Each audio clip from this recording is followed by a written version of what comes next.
I'm Chris Charlton for WhereDoesGodzillaPoop.com, and this is Sid Meier's Ace Patrol, which is a very exciting game. To anyone that thinks Sid Meier's anything is a very exciting game, and I'm kind of one of those people.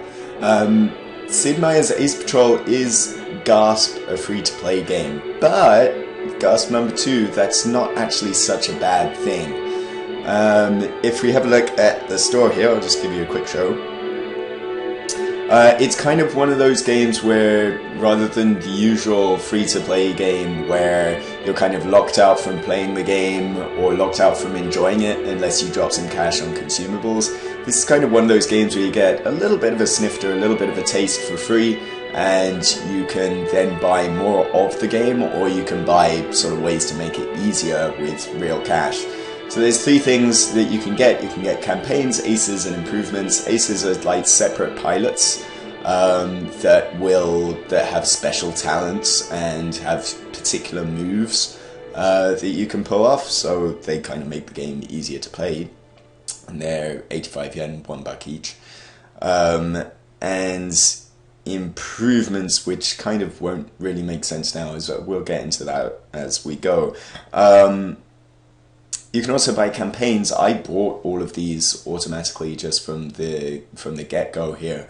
What we'll see as we get into the single player is you have a bunch of missions that are divided into 4 separate sections, and you get the first of those sections, basically the tutorial, for free, and then everything else you kind of pay for, or you have to pay for.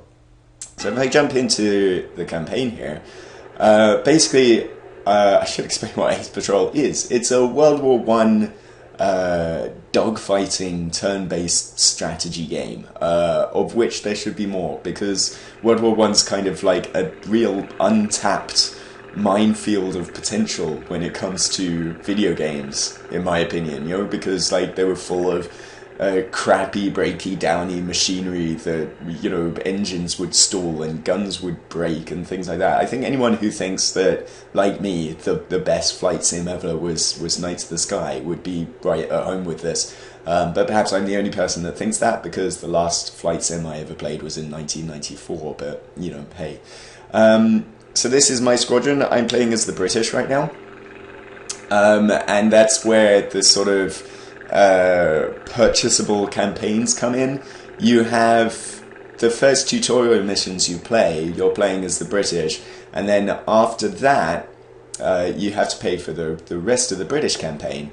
And there are also separate French, German, and I think American campaigns, and they're missing from the list because I bought them now. So someone in the YouTube comments I'm sure will be able to jump in and call me a complete idiot for not knowing that offhand. Really, I spent 400 yen on getting all of the campaigns. That's $5. But the French and the German, the other countries' campaigns are effectively reskins of the British ones. You have different pilots and you have different moves, but you're doing effectively very similar, if not the same missions. So in essence, you can see everything the game has to offer by sort of plonking down the cheapest couple of bucks just for the British campaign. So, a little sort of heads up there. So anyway, this is my base. I can have a look at the leaderboards if I want, for whatever reason. There is the typical for a Sid Meier game encyclopedia, like the Civipedia. This is the Baronopedia, which lets you read up. It's the sort of in-game manual that will let you read up about everything, all the systems that are in the game, which is very handy.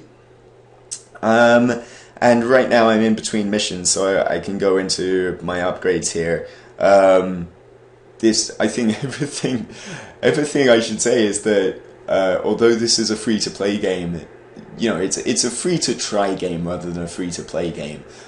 So the upgrades aren't things you buy, they're things that you unlock as you go on with the game. Once you've put down the money to unlock the campaigns, effectively you have the full game at that point. So it's not like, oh, I don't want to go into upgrades because I don't want to spend real cash. So I've done well with my last mission, so I can sort of improve my plane, and then I choose one person to receive that upgrade. So you have a squadron of 4 people who all look very sort of cheery and dashing here. And I've got extra protective armor, so I'm going to give that to my sort of second pick of Lucy McCutton. I can't even read her name, the plane's in the way. And I like, they always say, oh, yes, sir, certainly, sir, and things like that, which is very appealing. So we're going to go into a mission here. As I said, the campaign's split into 4 sections, and each section is made up of 6 missions. And as you go into each mission, you have a choice of 3 separate missions to go for. These are kind of like shuffled up between defensive missions. These are the blue ones. So here I've got to prevent the enemy from photographing my kid. And here there's enemy patrols sort of closing in on my guys, so I've got to protect them. And then the red ones are offensive missions. So here I'd have to attack and take out a train, or there might be sort of other sort of enemy aces and high-ranking people to go for. So you can only pick one of these missions at a time, which means that once you're done with the initial layout of 24 missions to beat the basic campaign, there's plenty of opportunity to go back in and try some of the other missions that you skipped out on. There's also a score attached to each mission, which is, you know, indicative of the difficulty. So I'm going to go for this offensive one because air-to-ground missions are reasonably rare and they're a bit more interesting.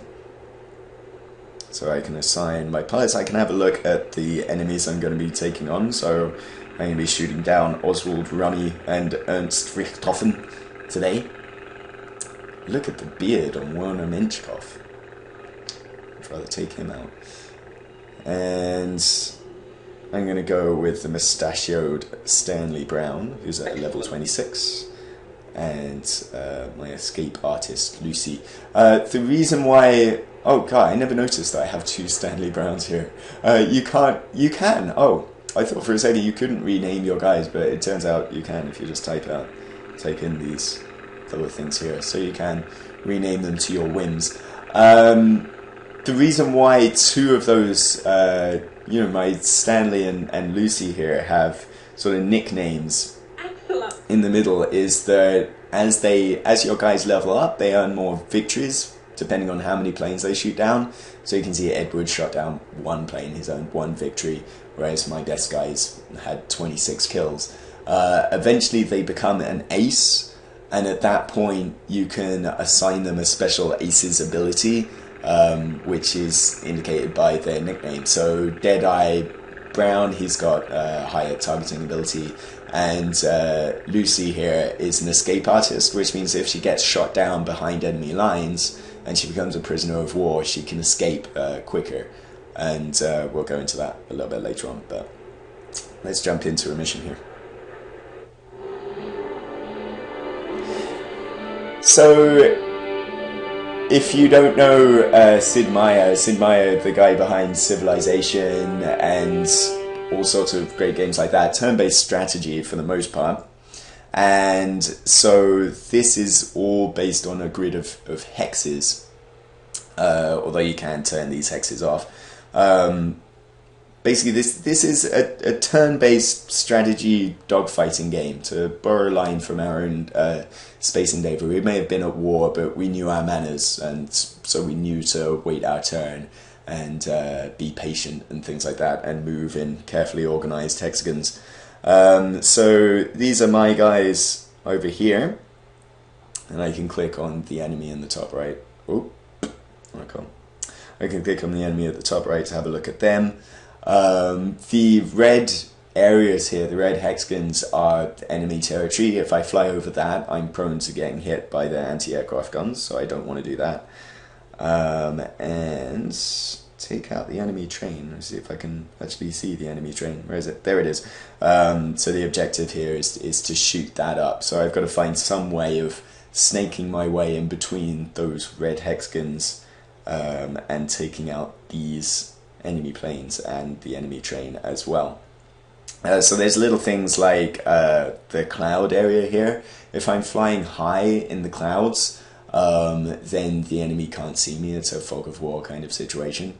But for right now, what you can see laid out around each of these planes is a bunch of different icons, which each represent a different move. So I can zoom in and click on one of these. So this would be a dive to the left, which would take me left and sort of reduce my altitude. You can have like you fly at a height of 1, 2, or 3 sort of highness, I suppose.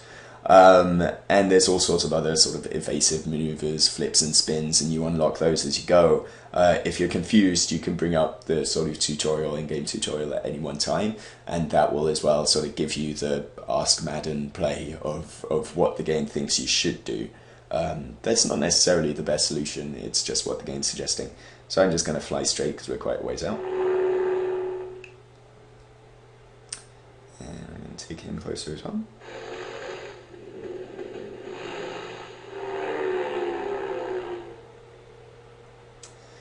And we're starting a fair ways out here, so I'm just going to fly my chaps in.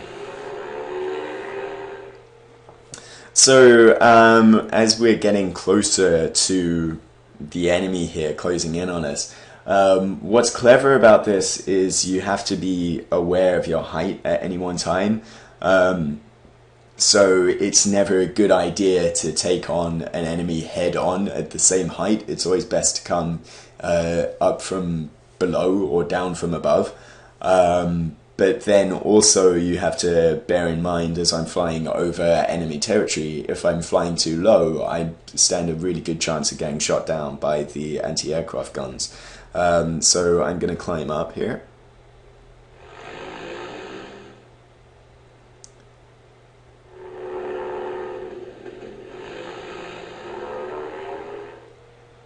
And yeah, now I'm within striking distance of these planes here.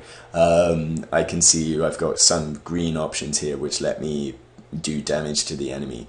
So what's good is you can just touch an icon once to see a preview of what's going to happen, and then you just touch again to see the move played out. So I'm going to take a shot here and do a little bit of damage. While I think you see the train moving down here, I'm going to use my my mustachioed man to take care of the enemy aircraft while I take Lucien down to take out the train. So I'm taking a bit of hits there. I really want to avoid going into the red. Yeah, so I just damaged the other guy's wing, and that kind of plays into the sort of World War I breaky downy plane system. You can score sort of more critical hits once they're halfway through their sort of plane's health points, and from there you can damage them more effectively. So Eric's wing's been damaged, so he can't pull off any moves that make him fly upside down. You can also take out their gun targeting, you can take out their engines. That's all kind of random, but it really sort of makes them easier to take out, and also really adds to the drama when you're getting hit. I should say as well, this is an offensive mission, so I'm flying over their territory. When you're doing defensive missions, you can sort of lure people into your own anti-aircraft sort of guns and that sort of territory, which makes it a lot more, well, it makes for some pretty interesting combat. So let's take...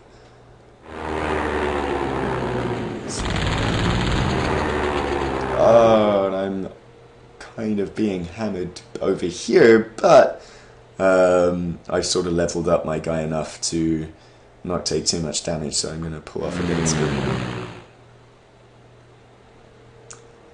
And chink to the left.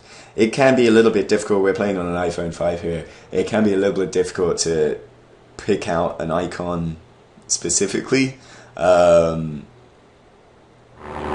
you know, when they're all kind of bunched together like that. But you can sort of zoom in and out. There's decent camera controls, and this is a turn-based game, so it's never that you're sort of harried and rushed into clicking something that you don't want to click on.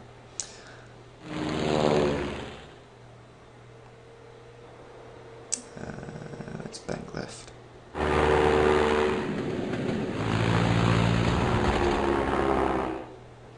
And I'm going to continue sort of taking out these guys so that I have, it buys my other pilot time.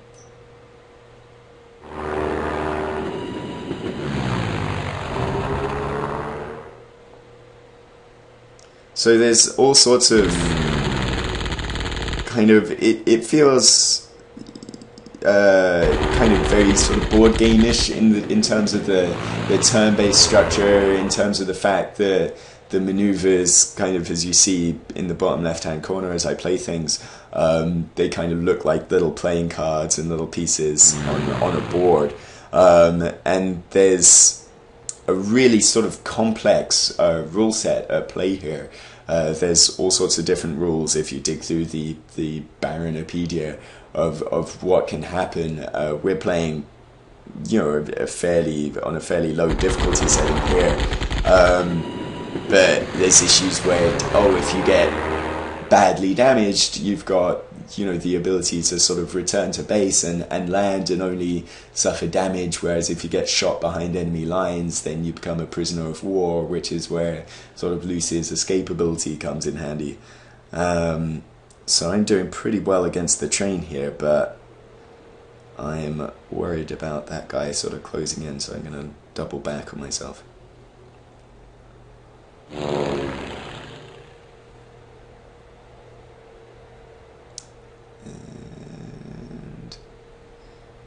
Yeah, convenient. It's not really convenient here because I don't have any loop abilities for Lucy. As you, whenever you beat a certain mission, you get and level up, you get a bunch of different abilities and new maneuvers to learn. And you know, the more you have, obviously, the more helpful it is in terms of being able to sort of get behind your enemy and pull off some special moves and swanky twists and turns. So here I can double back on myself quite easily.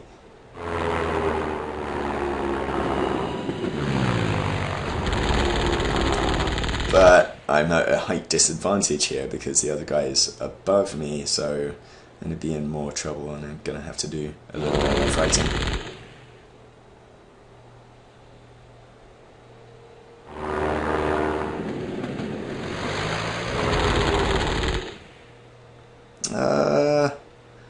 We might be in trouble.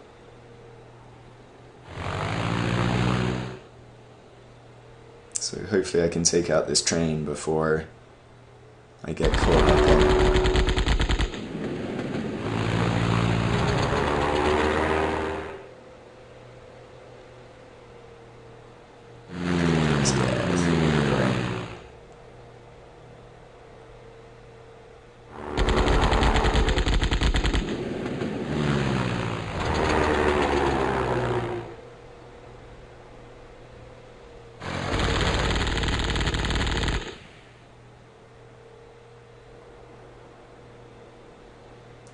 I think we'll just sort of cruise along, going slowly, so we can take out the train as effectively as possible, but I'm being kind of ganged up on by these other enemies here.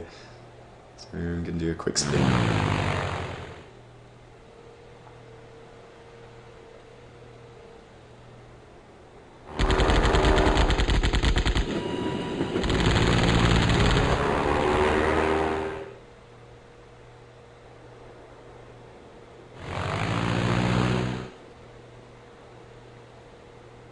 And yeah, we should be able to take out the train. Oh, achievements. But the mission's not over yet. I'm going to have to beat the planes here before we can get out of here.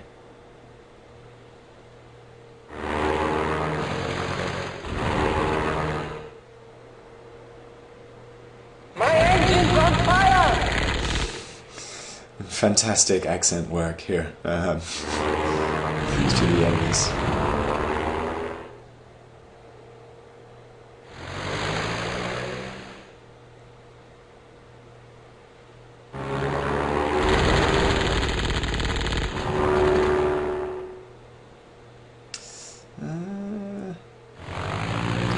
Decisions.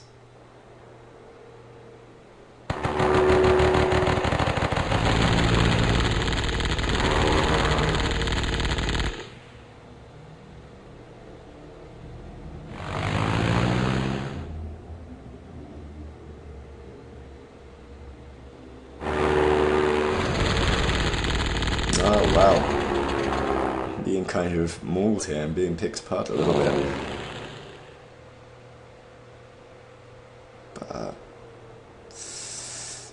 Should I take the risk of getting hit? Well, I think I'm going to get hit whatever I'm going to do. Wow, so yeah, Lucy's engine's on fire here, so I really have to take out these other guys before I get in serious trouble. And I'm kind of screwed, I think. Lucy's kind of screwed at this point, because I don't see a quick way out of enemy territory here. Whatever I do, I'm kind of locked into flying over these red hexes. So it's kind of difficult to keep entertaining commentary going on as we're playing a turn-based strategy game, because everything's kind of based on that tense thought of going, oh, what should I do here and what should I do there? I'm terrible at turn-based strategy games, but I really love them, and this has the same. You know, I think XCOM was one of the better games of last year, if not the best game of last year. So to have this sort of thing on the phone, it's such a perfect fit on the phone, where you know you can have a couple of turns and play a little bit more of each game, and then sort of take a break and think about it and reflect on what you're going to do next. I think is just really appealing. I'm going to definitely have to stay out of trouble here, and basically I'm going to be taking Lucy as far out of trouble as I can. And yeah, I can take out this guy right here.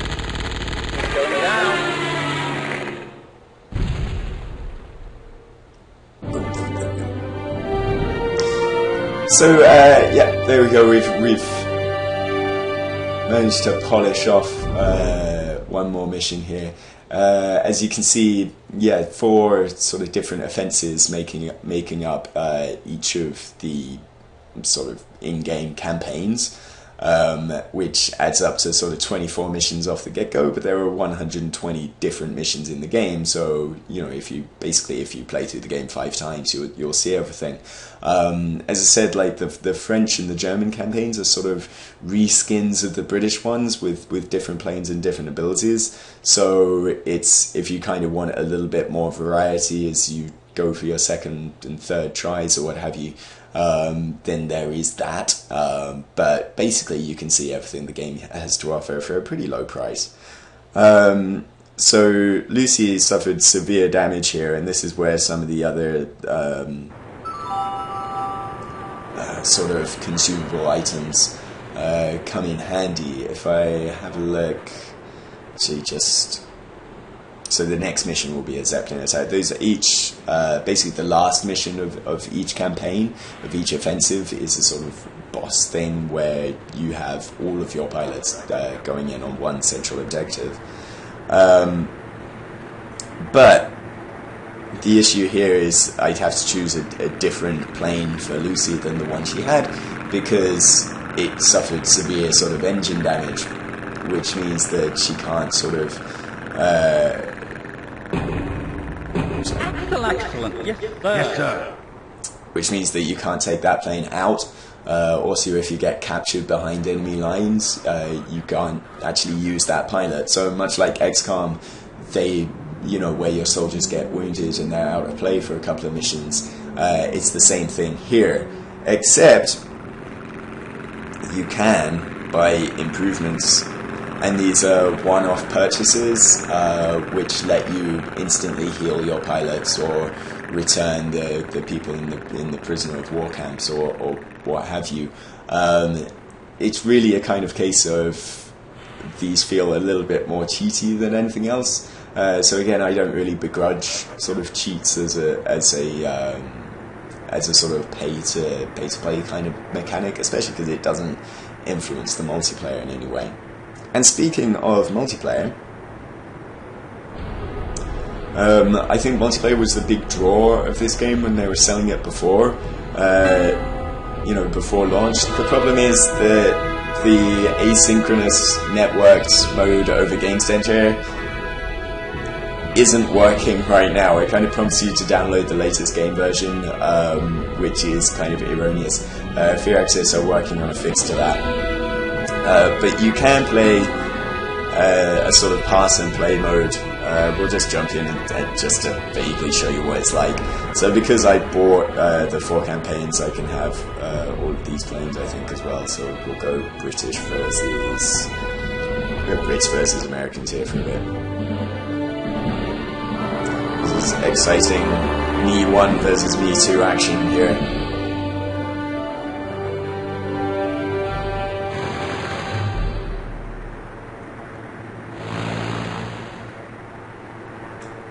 Well, pass over to Me 2.